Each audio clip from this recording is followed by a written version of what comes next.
नमस्कार, just India news में स्वागत है आपका। मैं हूं आपके साथ उमेश शर्मा। खबरों के रुख करने से पहले नजर डालेंगे अब तक की हेडलाइंस। हेडलाइंस के प्रायोजक हैं माइक्रोन, भारतीय कृषि में क्रांति, पृथ्वी रोटरी टिलर।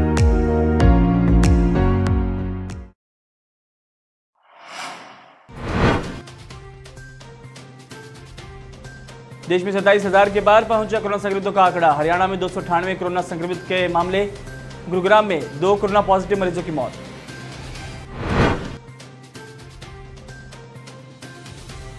प्रधानमंत्री नरेंद्र मोदी ने राज्यों के मुख्यमंत्रियों से की वीडियो कॉन्फ्रेंसिंग के जरिए बातचीत। मुख्यमंत्री मनोहर लाल ने राज्य की स्थिति से कराया अवगत।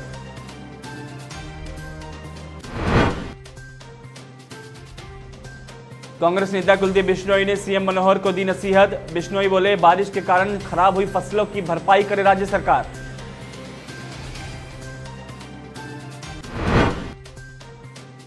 और रोहतक के गोहाना रोड पर दलाल भवन के पास चली गोली। सीमेंट की दुकान पर कुछ युवकों ने चलाई गोली, कई घायल। पुलिस ने 1 आरोपियों किया गिरफ्तार। खबरों के प्रायोजक हैं Oscar super speciality hospital and trauma centre.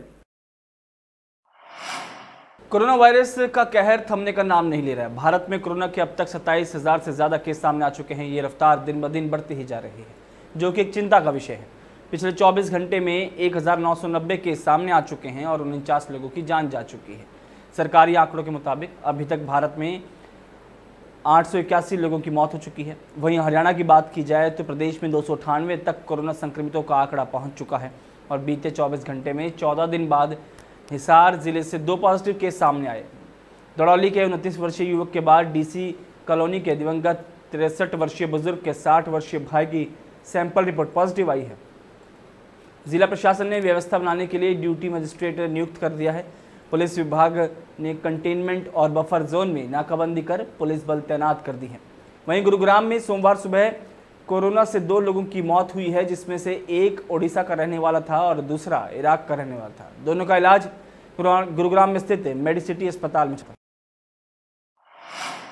Haryana के मुख्यमंत्री मनोहर लाल ने आज केंद्र सरकार से एनडीए, इंजीनियरिंग कॉलेज और मेडिकल कॉलेजों में दाखिले के लिए कंबाइंड डिफेंस सर्विसेज, जेईई और एनईईटी जैसी प्रतिस्पर्धा परीक्षाओं की तिथि के संबंध में व्यापक अनिश्चितताएं और को दूर करने के लिए त्वरित कदम उठाने का आग्रह किया है। प्रधानमंत्री के साथ आज राज्यों के मुख्यमंत्रियों की वीडियो कॉन्फ्रेंसिंग हुई थी, जिसमें मुख्यमंत्री ने प्रधानमंत्री को अवगत करवाया कि हरियाणा कोरोना वायरस से उत्पन्न संकट की इस घड़ी में हर स्थिति से निपटने के लिए पूरी तरह से तैयार है और आर्थिक गतिविधियों को सुरक्षित रूप से पुनः शुरू करने के लिए सभी प्रयास किए जा रहे हैं।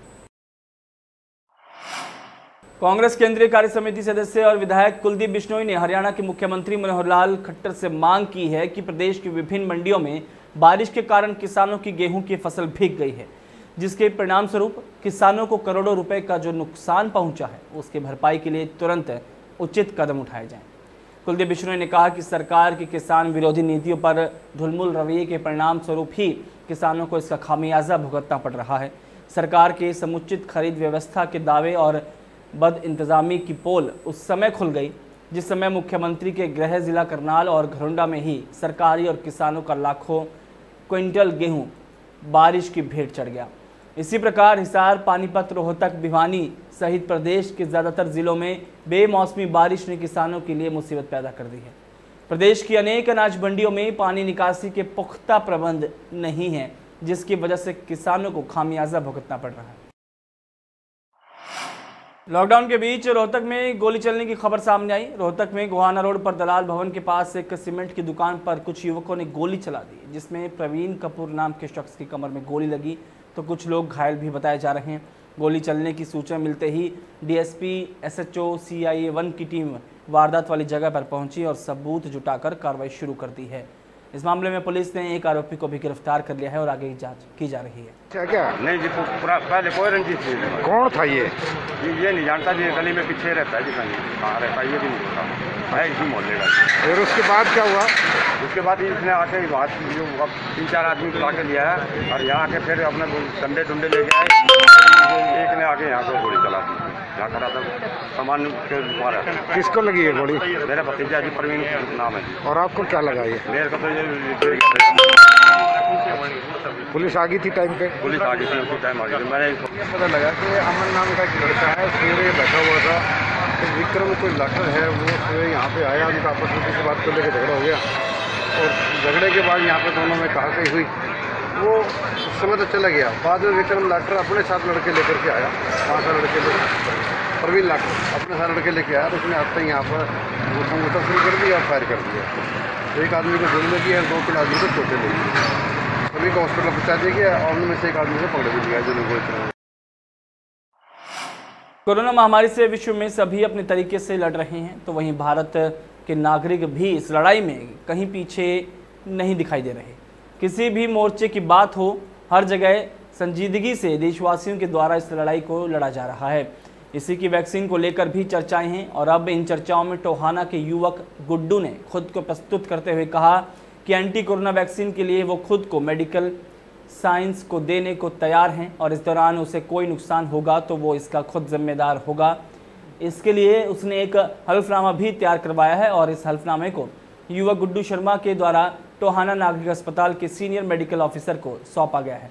इसके बारे में जानकारी देते हुए senior medical officer doctor Harvinder Sagu ने कहा कि गुड्डू शर्मा का ये उत्साह प्रशंसा के लायक है। वो इस पत्र को आगे उच्च अधिकारियों के पास भेजेंगे और इजाज़त लेंगे। सर, मैं गुड्डू शर्मा जन समाज जय हॉस्पिटल ड्यूटी इंचार्ज हूँ और कोरोना महामारी जैसी बड़ी बीमारी के लिए देश में जो वैक्सीन बनाई जा रही है उसके लिए मैं चाहता हूँ कि वो मेरे पर यूज़ की जाए और अगर उसमें यूज़ करते टाइम कोई अनहोनी भी होती है तो उसके लिए मैं स्वयं जिम्मेवार हूँ और मैं चाहता हूँ कि सबसे पहले मौका मेरे को मिले देश सेवा के लिए। अगर कल कहीं भी कोई ज़रूरत पड़े तो मैं उसके लिए तैयार हूँ। इसके नाम लिखा मैं श्री प्रधानमंत्री जी को लिखना चाहता हूँ, अपने खट्टर साहब को लिखना चाहता हूँ और अपने सारे देश के लिए मैं तैयार हूँ। जहाँ भी फ़ोन आए फ़ोन करो, जब मैं तैयार हूँ।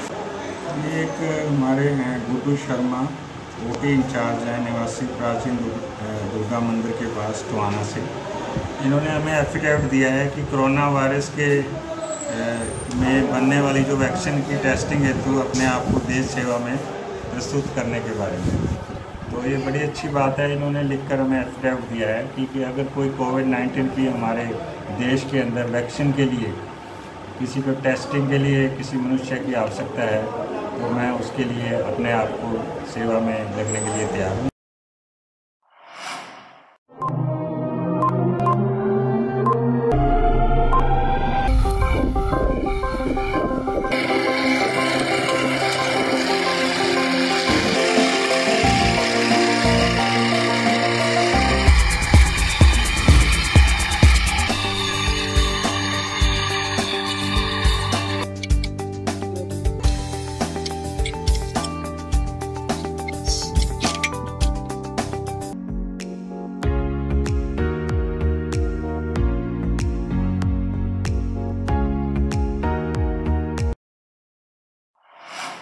कोरोना महामारी से लड़ने के लिए देश लंबे लॉकडाउन से गुजर रहा है। इसके नियमों की अनुपालना के लिए समय समय पर गाइडलाइन भी जारी की जाती है। ऐसे में कई जगह फिर भी व्यवस्था सुधरने का नाम नहीं ले रही है। ऐसे ही कुछ जगह को लेकर टोहाना के senior medical officer doctor Harvinder Sagu ने एक पत्र जिला उपायुक्त को लिखकर स्थिति के बारे में रूबरू करवाया। इसके बारे में ज़्यादा जानकारी देते हुए medical officer doctor Harvinder Sagu ने कहा कि उनकी टीम शहर की सब्जी मंडी और अनाज मंडी में गई तो देखा वहां पर भीड़ काफ़ी रहती है। उन्होंने बताया कि उनकी टीम के द्वारा 1300 के लगभग व्यक्तियों की स्क्रीनिंग की गई। उन्होंने बताया कि वहां पर सोशल डिस्टेंस और सफाई व्यवस्था नहीं थी, ना ही किसी ने मास्क पहन रखा था, ना ही हाथ धोने की व्यवस्था थी और ना ही कोई सैनिटाइज़र का प्रबंध था। इसके बारे में उपायुक्त महोदय को पत्र लिखकर बताया गया है कि जल्द से जल्द इस मामले में संज्ञान लिया जाए। इसके अलावा बाहर से आने वाले ट्रांसपोर्ट का सैनिटाइज होना चाहिए और इस ड्राइवर का भी सैनिटाइज होना चाहिए ताकि ये बीमारी ज़्यादा ना फैले। हमारी सर्वेलेंस टीम जब गई तो सब्जी मंडी में 1350 करीब लोग थे जिनकी हमने स्क्रीनिंग की है। तो वहाँ पर जो है सोशल डिस्टेंसिंग मेंटेन नहीं हो रही थी, ना ही वहाँ पे सफाई व्यवस्था थी, ना ही किसी ने मास्क पहना हुआ था, ना ही वहाँ पे हाथ धोने की व्यवस्था थी और ना कोई प्रॉपर सैनिटाइजेशन थी। तो हम चाहते हैं, मैंने पत्र लिखा है मंडल अधिकारी को, डीसी साहब को, जितनी भी ट्रांसपोर्ट बाहर से आती है कि जो ट्रांसपोर्ट सब्जियां लेकर आती हैं या अनाज लेकर आती हैं तो बाहरले स्टेट से आती हैं जो कि बहुत ही ख़तरनाक है। हमने अनुरोध किया है कि जो भी चालक बाहर से आता है, गाड़ी आती है, उसका सैनिटाइजेशन होना चाहिए। गुलाचिका में जिला उपायुक्त सुजान सिंह के दिशा निर्देशन और जिला शिक्षा अधिकारी के मार्गदर्शन में 55 जूनियर रेड क्रॉस काउंसलर अध्यापकों की टीम जिले में जन जन को वैश्विक महामारी कोरोना वायरस के बारे में जागरूक करने में जुटी है। लोगों को लॉकडाउन और सामाजिक दूरी का सख्ती से पालन करने के साथ साथ मास्क और सैनिटाइजर मुफ्त में उपलब्ध करवाए जा रहे हैं। जिला जूनियर रेड क्रॉस काउंसलर प्राध्यापक राजा सिंह झिंझर और डॉक्टर अनिल शर्मा ने लोगों को कोरोना वायरस से जागरूक करते हुए कहा कि हम सतर्कता पूर्वक घरों में रहकर पूरी स्वच्छता से ही कोरोना वायरस को फैलने से मात दे सकते हैं। उन्होंने गलियों में खड़े लोगों को कहा कि लॉकडाउन को हल्के में लेना खुद और दूसरों के जीवन को खतरे में डालना है। उन्होंने कहा कि बिना आवश्यक कार्य के घर से बाहर ना निकलें और मुंह पर मास्क या रुमाल बांधकर एक दूसरे से 1 मीटर की दूरी रखें। जिंजर ने कहा कि कोरोना वायरस के मामलों का बढ़ना हमारी लापरवाही या लॉकडाउन की अनदेखी का संकेत है। हमारा जो उद्देश्य है वो लॉकडाउन का और पूरी सतर्कता के साथ सोशल डिस्टेंसिंग का पालन करवाना, लोगों से पालन करवाना है। इसी उद्देश्य को लेकर के हम लोगों के पास पहुंच रहे हैं। जो लोग इसका अनदेखा कर रहे हैं या इसको हल्के में ले रहे हैं, उन लोगों को हम समझा रहे हैं और हम फ्री में लोगों को मास्क भी बांट रहे हैं। साथ में सैनिटाइज़र जो है वो भी लोगों को दे रहे हैं, हाथों को सैनिटाइज भी करवा रहे हैं। देखते हैं कि जो जिस प्रकार से लोग अनदेखी करते हैं, लेकिन बाद में समझाने पर वो लोग समझते भी हैं और इसके अच्छे परिणाम भी आ रहे हैं।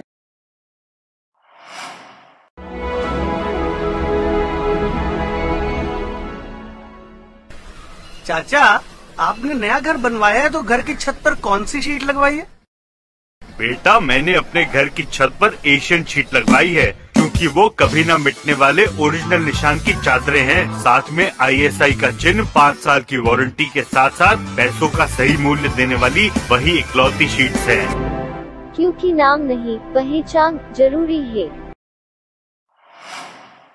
Welcome to John Wesley Convent, a prestigious, renowned and remarkable school of Rohtak. Excellent learning environment, standardized infrastructure and experienced faculty, well-formed robotics lab, well-equipped science labs, world-class computer lab, well-stocked library, digital smart classrooms, excellent sports facilities, best transport service. John Wesley Convent, a school where your search comes.